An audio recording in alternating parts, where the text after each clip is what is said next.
Welcome, heroes and villains, to Fjuke Enterprises YouTube channel. As always, I'm your host, Fjuke. Today we're going to be continuing my conversations with Fjuke, specifically my quest to interview all the game masters that I will allow me to interview them. I don't... Yeah, I'm Mitchell. I'm former YouTube channel Doop Gaming. I did that for close to 2 years. And then I tried a bunch of other revenues as well to try and get us in. But yeah, long story short, didn't work out.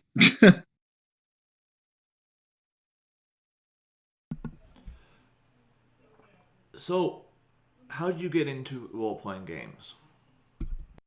I got into them when I was really young. I think I was about 15, 16.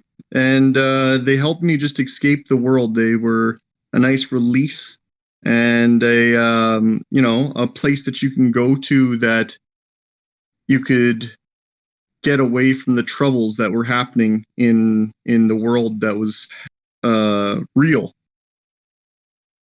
So yeah, I was very young actually. It was a work. It was funny though because it actually started out of a work instead of school. So I had a job young. I was 16, and guys that I worked with actually had a gaming group, so I joined them. It was lots of fun and it was very addictive. I did it forever. So, what systems have you played? I've played a wide variety from Pathfinder to Dungeons and Dragons to Conan to Star Wars. I've played, oh boy, Rifts, World of Darkness. Um, I've tried a lot just because you get addicted to it, and you just have to keep that addiction going, I guess.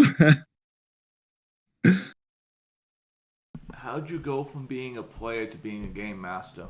We didn't have a group for a while, and like I said, there I was very into gaming for a long time. So I actually picked it up just to continue doing it. Um, I had no experience and I didn't know what I was doing. But a lot of failure um, translated into actually a lot of success, and we were very, very happy with how it turned out. So, considering how many systems you played in, are there any that you refuse to run?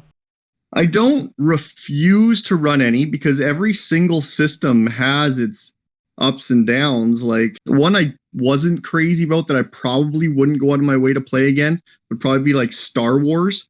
Like the new one with their new dice system. Wasn't a big fan of that one. Um, yeah, I didn't like that one at all. And that one was mainly because you had to rebuy everything. You had to rebuy the dice, and the dice you had to understand it because they made no sense. The older Star Wars games was much better, mainly because you didn't have to relearn anything. It was a D20 system, and the new Star Wars game, like it's all symbols, and you got to understand what the symbols mean. On the flip side of that, what systems do you enjoy running?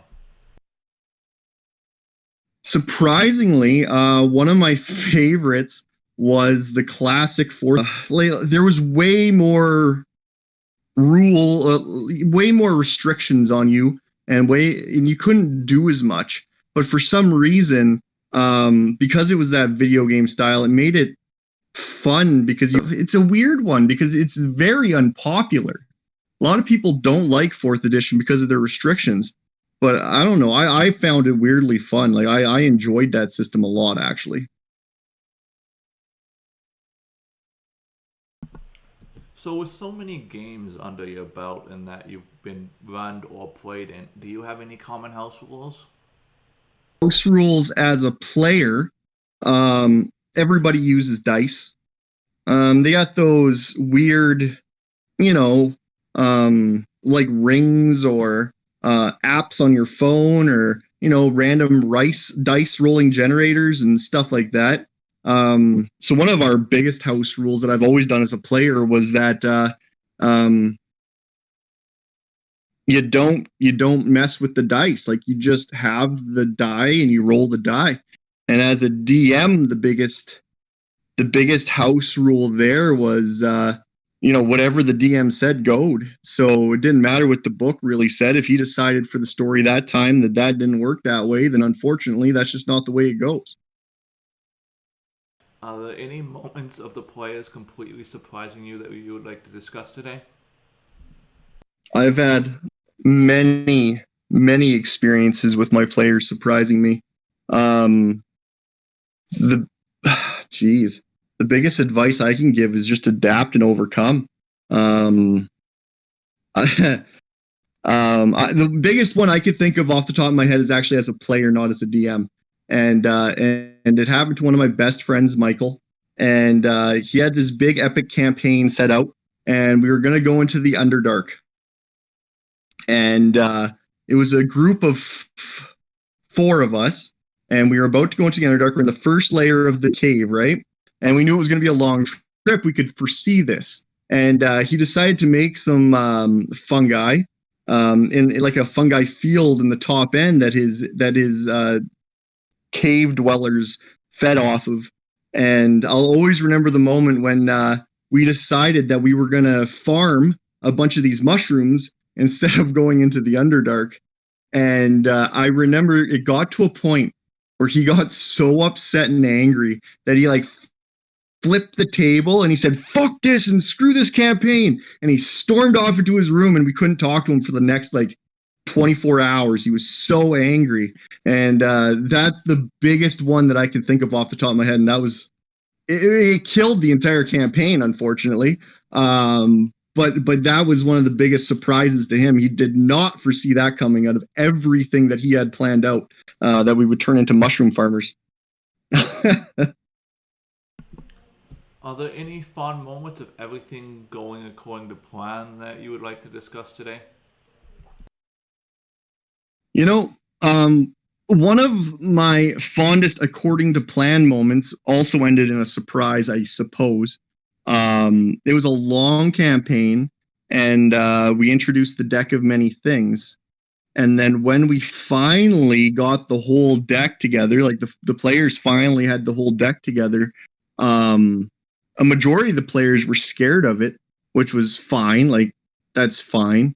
But it's just it was that nice sigh of relief because you had to go and collect each card because cards were scattered across everywhere.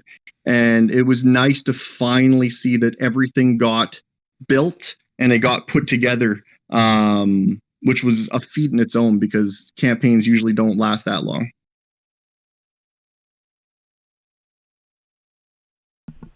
As the penultimate question, do you have any advice for the fellow game masters out there? My advice has always been the same as a DM, and that was understand the fact that you are the storyteller for them. The one crowning achievement I've always had as a DM or a GM was that I don't have party wipes. Yeah, I'll injure a player or I'll hurt them significantly, but I've never like killed a player on my own. I always give them some kind of story-driven scapegoat or something for them to latch onto so that they can continue.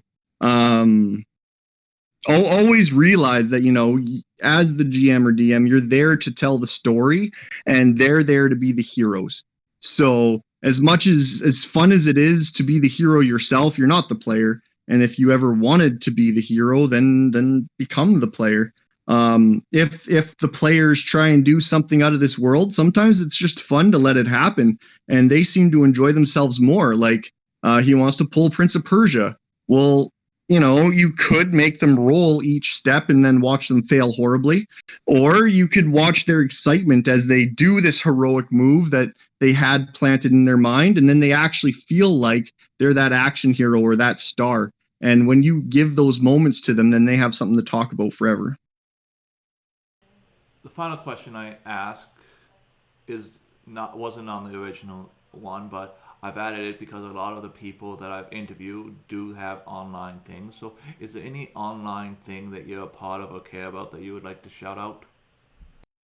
I'm not anymore. I used to have my channel, Doop Gaming. It's now 3 years old, but I think it's 2 years dead. Yeah, that would have been a great one, couple years back for me. But unfortunately, yeah, I didn't pursue that after I started having kids.